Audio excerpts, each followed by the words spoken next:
Hola, ¿qué tal, Jacobs? Bienvenidos a un video más de El Jacob, donde no lo esperabas. Ciro Gómez Leiva le dice en su cara y en pleno programa Epigmenio Ibarra: lo más sano que pudieras haber hecho como periodista es no haber avalado el fraude de Felipe Calderón, alias El Borolas. ¡Tómala!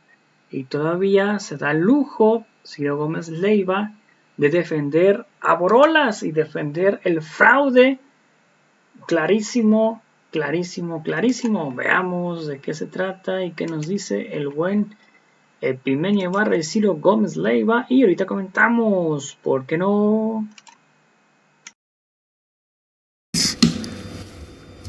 Se informe que quienes vengan, los médicos cubanos o quienes sean, van a ocupar esas 510 plazas que en 3 años nadie ha querido tomar.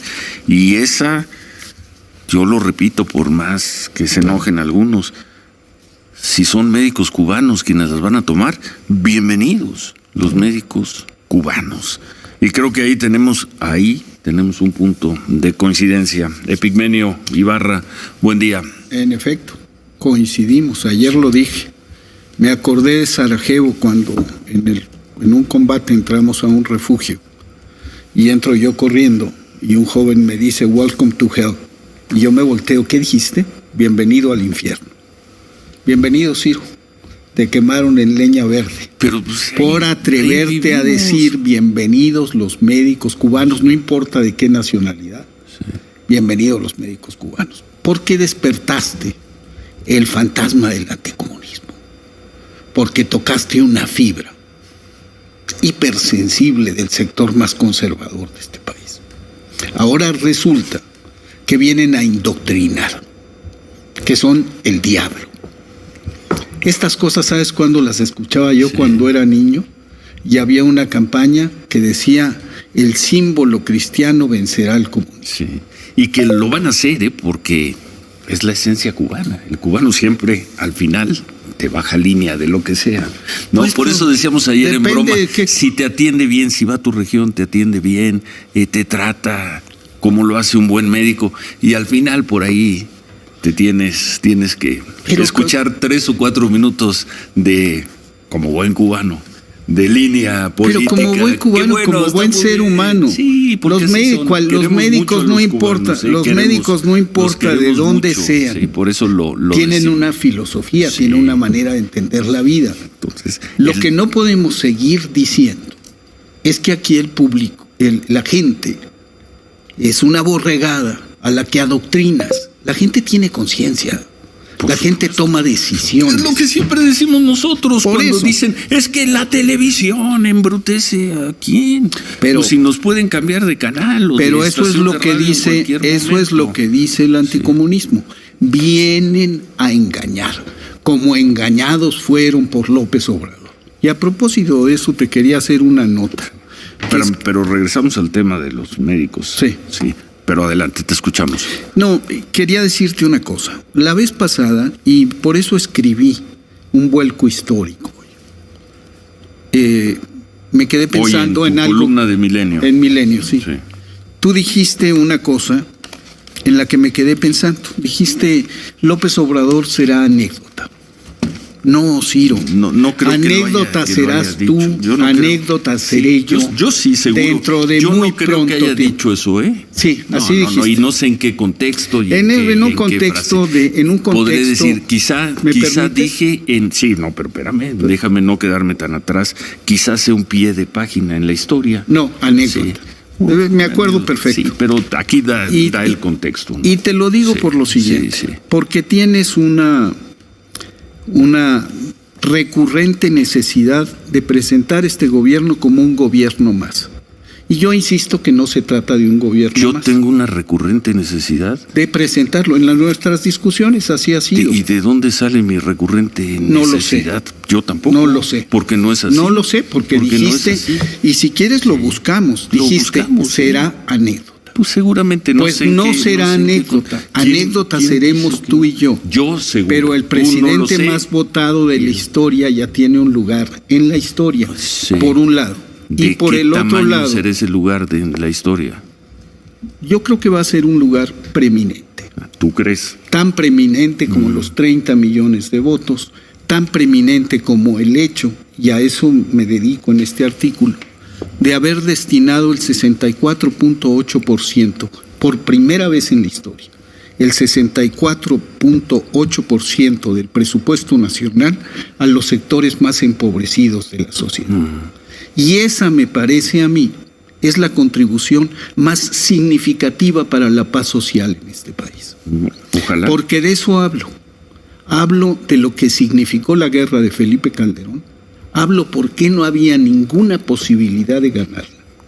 Y me refiero Como a cuatro. no la hay hoy, ¿eh?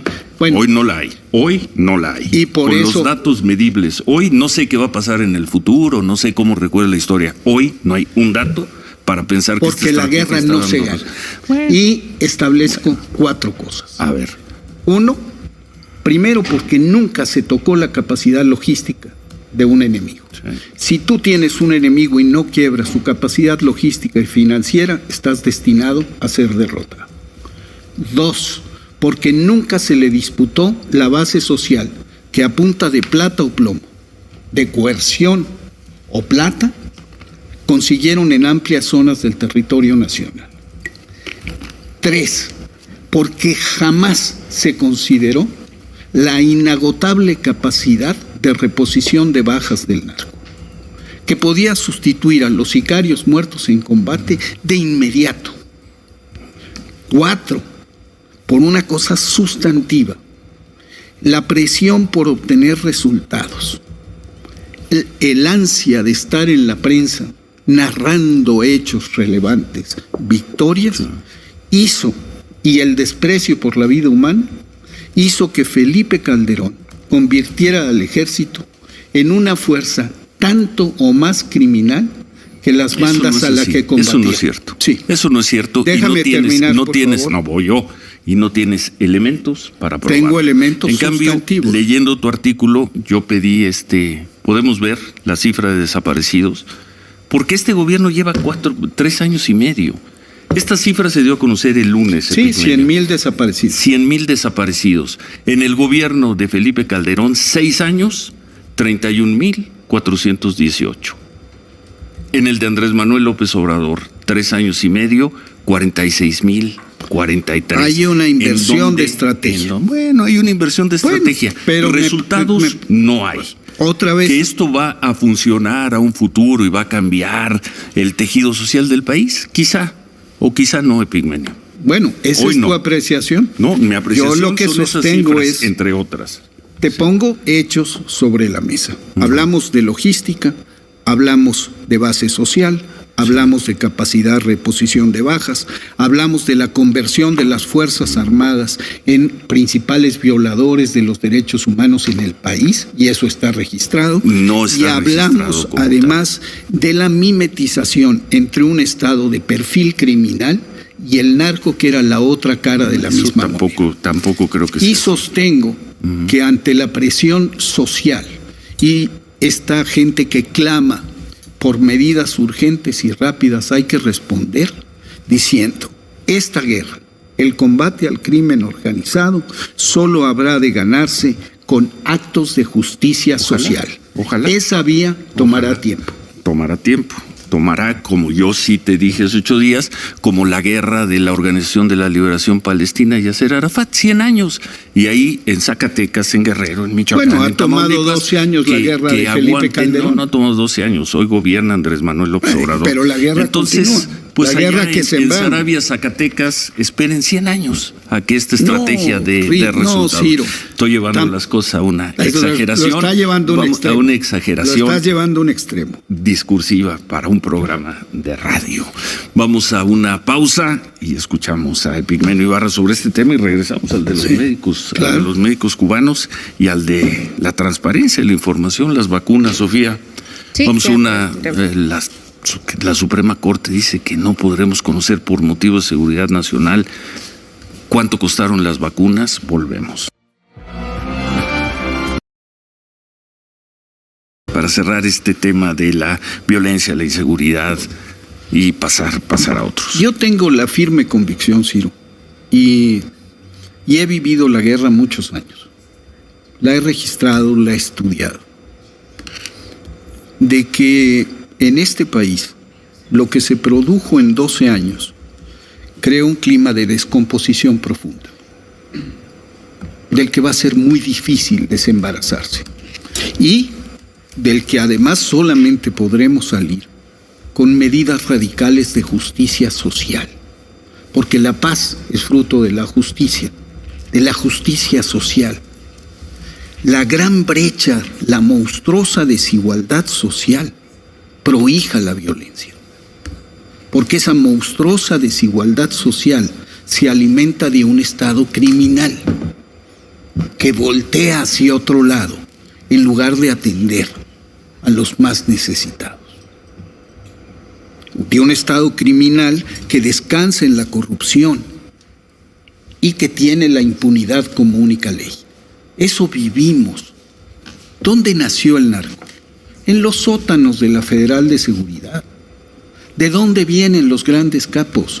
Caro Quintero, de la Brigada Blanca. ¿Dónde aprendieron a secuestrar, a desaparecer, a asesinar? Combatiendo a la guerrilla. Eran las manos sucias del Estado. Bien. Entonces, si no corregimos eso de fondo, hay que corregir al Estado para corregir al país. Está bien. Me parece más un punto, es tu análisis, eres muy consistente ahí. Mi pregunta, y creo que ahí vamos a tener una discrepancia de aquí a que termine este gobierno, es que yo creo que es responsabilidad de un Estado, sea un gobierno, sea un gobernador, sea un alcalde, darle seguridad a sus habitantes. Más allá de los diagnósticos, por más certeros que hagan de un problema, y que tome tiempo corregir un problema tan profundo. Pero hoy, este miércoles, ¿qué es? Miércoles 18 de mayo, hoy es obligación de la autoridad darle seguridad a sus ciudadanos. Y la seguridad se da con medidas de justicia social, con desplazamiento de fuerza y con respeto y disciplina de fuego. Muy bien, de acuerdo. Estoy totalmente de acuerdo en lo que tú dices, pero esa seguridad se tiene que dar hoy. ¿Sí? Y hoy el Estado mexicano, encabezado por Andrés Manuel López Obrador, no tiene la capacidad para ofrecerle eso a los mexicanos. Yo creo que lo está construyendo. Es una crítica a la eficacia, la misma que le hicimos y que enfurecía Felipe Calderón cuando escribíamos y le llevábamos la cuenta y le decíamos: ¿cuántos muertos, presidente? Qué bueno que usted está luchando y va a acabar con el crimen y va a acabar con los secuestros. ¿Cuándo? ¿Sabes qué hubiera sido más sano, presidente? ¿Sabes qué hubiera sido más sano? Sí. De los líderes de opinión relevantes como tú, en aquel entonces, no haber avalado el fraude. Yo no avalé ningún fraude. Bueno, porque no hubo fraude. Había que haberse parado, plantado frente a Felipe Calderón e impedir la usurpación. Pero ¿por qué si no hubo fraude? Esa elección la perdió la arrogancia, los errores de Andrés Manuel López Obrador en una elección cerrada. Yo no lo creo tampoco. Bueno, a estas alturas del partido, preguntando dónde estuvo el fraude. A estas alturas del partido, y como dice Juan Becerra Costa, vamos a decir, Juan Pablo, vamos a decir que Huerta no mató a Madero. No. ¿Dónde estuvo el fraude electoral, la intromisión de los maestros del Bester, Vicente Fox metiendo las manos en el proceso electoral y lo confesó? ¿Eso fue fraude? Eso es fraude. Y eso quedó documentado eso configura por el un fraude. Tribunal Federal. Eso configura un fraude. Bueno, y en lugar de haber que 15 años después que la prensa se hubiera plantado, sin ver el fraude, tú me dices que la prensa se hubiera plantado y hubiera impedido que un gobernante espurio impusiera la guerra. Una guerra sin perspectiva alguna de victoria. Distintas. Una fue un proceso electoral y son la misma cosa. No. Un crimen electoral produce un crimen de lesa humanidad. Hay una conexión. Y esa conexión no es la culpa de Felipe Calderón, es la responsabilidad histórica de un hombre que tiene las manos manchadas de sangre inocente, y hay que ver, porque tiene también los bolsillos llenos de dinero del pueblo. Bueno, eso habría que buscarlo y ver si es así. Ahora, ¿regresamos al día de hoy? Sí. Regresamos al día de hoy. Yo cuestionaba, así como decía, bienvenidos los médicos de donde sean, porque lo que se necesita es que haya medicinas para los que vayan enfermos, a la montaña de Guerrero. Que haya medicinas para los enfermos, que haya un doctor que te reciba y que cuando menos te dé consuelo, suponiendo que esos van a llegar los médicos cubanos y que los hospitales van a estar mínimamente equipados para atender a la gente. Pero también decíamos, hay un fracaso en un gobierno que durante 3 años no consigue que 510 personas vayan a trabajar a estos hospitales. ¿O también es responsabilidad de qué? ¿De los neoliberales? No hay una capacidad de gestión para con buenos sueldos, razonablemente buenos sueldos, arriba de 20,000 pesos, vayan 510 personas. El bache es anterior. Está la gestión? Sí, todo el bache es anterior, pero este gobierno lleva 3 años y medio. Ciro, ¿cuánto tarda en formarse un médico? Los médicos ahí ¿Cómo están. se angostó? Ayer lo decía Gatell. Hablaba de su experiencia en la escuela y de cuántos salieron en su generación y cómo hubo una transformación del sistema de educación pública y un desaliento a todo lo orientado a lo público. Entre esas cosas, entre otras cosas, la medicina. Hay un déficit de médicos. Eso lo dice Gatell. Bueno, no. La solicitud y se va a mostrar. Sí. Se va a mostrar. Y además, un problema de gestión. No es un problema de gestión, es un problema de convicción. Es un problema de orientación. Y este de gobierno de la 4T, de la transformación, del convencimiento, no consigue que 510 doctores, debe haber más de 500 doctores en México que simpatizan con este gobierno, debe haber muchos más. Consigue que 510 doctores puedan ir a trabajar esas regiones. Perdón, es un fracaso de gestión de un gobierno. Mi punto de vista. Es tu punto de vista, lo respeto, pero me parece que el problema es estructural y que va más a fondo. Y que atender ese problema de fondo toma más tiempo. Destruyeron el sistema de salud, lo hicieron pedazos.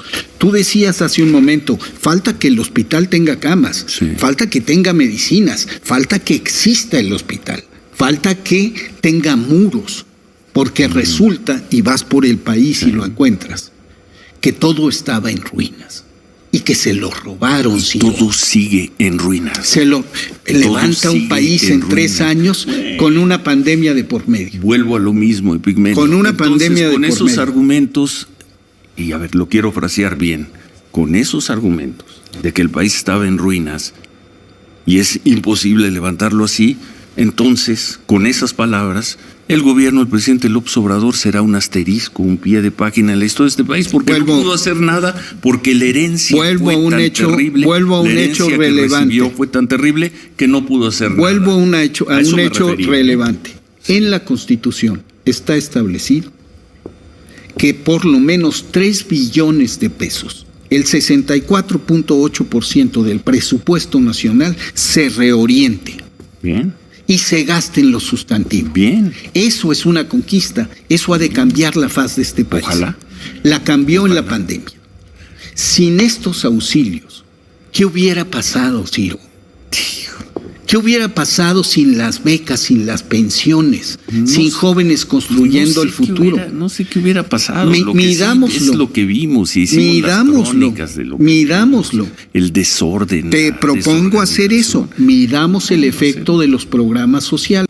Más allá de la ideología, Aquí no más allá de nuestra ideología son los hechos, los datos. Midamos con hechos y datos. Midamos qué significan las pensiones, qué significan las becas, qué significa el programa Jóvenes Construyendo Futuro, qué significa el sueldo para los sembradores, qué significa en las familias presionadas, qué significa que un gobierno.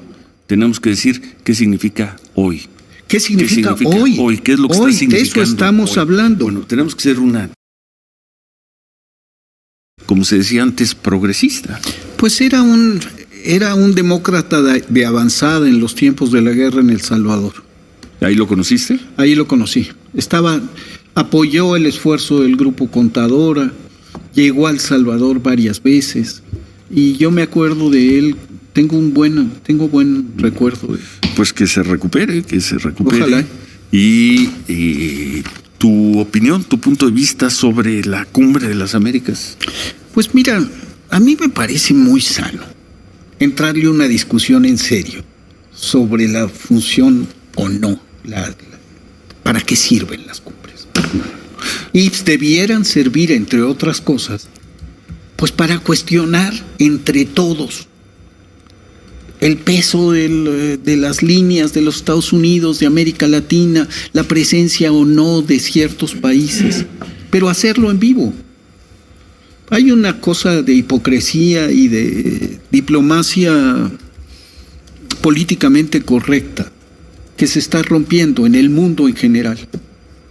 Marta Bárcenas decía hace rato que la diplomacia no está funcionando. De eso lo sabemos muy bien por la guerra de Ucrania. Sí. La diplomacia no está funcionando. Y en América Latina necesitamos, en nuestra relación con los Estados Unidos, restablecer las reglas y hablar más de tú a tú con los Estados Unidos. Entonces me parece muy bien que la mañanera se haya colado a la Casa Blanca y haya cundido esta fiebre de decir, espérame tantito, yo no voy si pasa esto, para ver si nos respetan más, porque es de lo que se trata. Bueno, pues aunque se enojen algunos, en este tema estoy completamente de acuerdo con nuestro colaborador Epigmenio Ibarra, y creo que ya en la parte meramente política le está saliendo muy bien al presidente López Obrador, porque todo lo que dice es, con mucho respeto a Estados Unidos entenderá, ya movió el debate de la cumbre a quienes van y quienes no van, ya lo están siguiendo algunos presidentes, y coincido en la esencia, en el fondo, con lo que acabas de decir. Ha asumido un liderazgo que hacía falta que México volviera a tener. Vamos a ver si lo consolida, pero bueno, parece que sí. Y como le decíamos a Marta Bárcena, es que hace 20 años en Monterrey era lo mismo, comes y te vas, viene Bush, no viene Bush, es Estados Unidos, Cuba, vienen los cubanos o no. Pero bueno, buen punto. ¿Algo más, Sofía? Pues nada más con el Palabra del presidente, ojalá la cumpla, porque sabemos que cuando se busca esa información vía transparencia es dificilísimo obtenerla por parte del gobierno. Es la palabra del presidente, ojalá se cumpla y ojalá tengamos esa información. Yo creo que sí, es un ofrecimiento formal diciendo no importa lo que la Corte haya decidido, lo vamos a hacer. Eso me parece que, como tú dices, es palabra presidencial en el foro más importante. Sí. Para el presidente, que es la mañanera. Palacio Así Nacional. Que hay que tomarle la palabra y pedirle información. Bueno. ¿Algo más? Nada más, Ciro. Bueno, gracias. Que sean bienvenidos los médicos cubanos, aunque se enojen. No, bienvenidos los médicos en esas regiones del país, los médicos.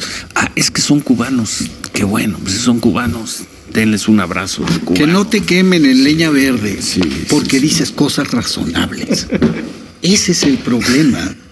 Ese es el problema, que hay cosas que son razonables, pero inadmisibles, porque se juzgan desde la ideología. Está bueno. Gracias a Epigmenio Ibarra. Nos vemos por... Bueno, pues ahí está Epigmenio Ibarra, donde le dice en su cara, ¿sabes qué, Ciro? Hubieras hecho lo más sano, no hubiera avalado el fraude del Borolas, básicamente lo que hiciste, te hubieras plantado ahí y decir que fue un fraude y no haberlo hecho válido. Prácticamente le dice en su cara el buen Epigmenio al buen Ciro Gómez Leiva, y pues básicamente esto terminó enfureciendo a Ciro, donde dice que no, es que yo no vi fraude, ya han pasado 15 años y yo sigo sin ver el fraude y que no sé qué. Pues de que hubo fraude, y si no, pregúntenle también a Humberto Moreira, donde también clasifica que fue fraude. También la Bastida dice que hubo fraude. Básicamente gente pegada que estuvo ahí Todos los vio menos Ciro Ciro Gómez Leiva. Así que ustedes qué opinan al respecto de esto del buen Ciro. Sí, antes me decirles que si me pueden apoyar con estrellas que no afecten su economía, en compartir en este color dorada, le presionas y las estrellas con las que tú consideres que no afecten tu economía, sería completamente fantástico. A ver qué opinan a la audiencia. Vamos a darle voz al pueblo. Isabel OEG, saludos. Javier Gómez, saludos. Abrazos, no balazos y que chinguen las víctimas en la delincuencia. Benjamín Becerra, saludos. Guillermo Sánchez, saludos. Fernando Andrade, entonces ve y mata a un delincuente o un sicario. Si va muy bien, ciudadano. Gilberto Pérez, pregunten cuánto costó el Deportivo de Moroleón. Angie Mar, te quiero ver como presidente. Ciro Gómez, mierda, ¿por qué te quejas? Te quedas callado y mientes. Decías antes que Felipe Calderón quería los medios avalados, todo lo malo, y mira ahora, eres un vil cobarde chayotero. Pancho Salas, Javier Gómez, ¿what? Gilberto Pérez, el Lamborghini.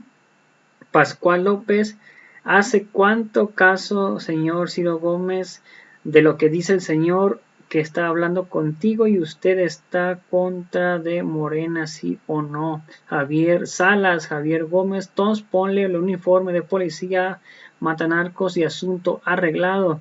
Juan José Rodríguez en corto, Ciro te vas a chin. Elvi González, saludos. Claudio Gutiérrez, saludos.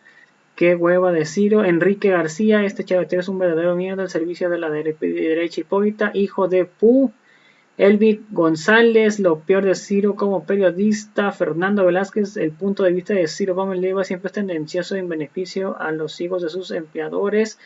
Miguel Ángel Montero, jajaja, mendigo chayotero, dice que no hubo fraude, que poca memoria tiene. Angie Mar, veo que es un programa por ti, Epimenio Ibarra, porque así yo le daba la vuelta, lo vomito. Regino Morales, excelente. Firmino Rodolfo Bernal, saludos. José Cristal, saludos. Ya Epimenio manda la chin a Ciro. Juan José Valencia, saludos. María Torres, Ciro es priista, jamás va a aceptar y aceptará el cambio. Miguel Ángel Montero, Epimenio, Ciro. Eugenia Martínez, bien. Epimenio Ibarra, Pascual López, a ver, señor Ciro Gómez Leiva, Michoacán, tu automóvil, a ver si llegas al estado, neta, ya estás cabrón, te aseguro que no viajas en autobús. Luz del Carmen, saludos. Y Braulio de la Cruz, deja de ser la miscona de la oposición, si no se te nota que eres chayotero. Pues bueno, ahí está la gente apoyando, diciendo las cosas que dice Ciro, las cosas que dice Epimenio Ibarra, ahora sí dándole cada tremendo calledón de hocico que le dieron. Te hubieras visto mejor si no hubieras avalado el fraude, le dice prácticamente Ciro Gómez Leiva, el buen Epimenio Ibarra. Así que ustedes qué opinan al respecto de esto, si me puedes apoyar con estrellas que no afecten tu economía, le aprietas estrella color dorada y te van a aparecer las opciones en las que no afecten tu economía, sería completamente fantástico. Gracias por ver el video, los invito a ver el siguiente, hasta la próxima, bye, suscríbanse, miren, comentar, compartir y difundir para que muchas más personas nos vean, denle like a la página y like al video para que más personas nos vean. Nos vemos en el próximo video, hasta la próxima, bye, suscríbanse.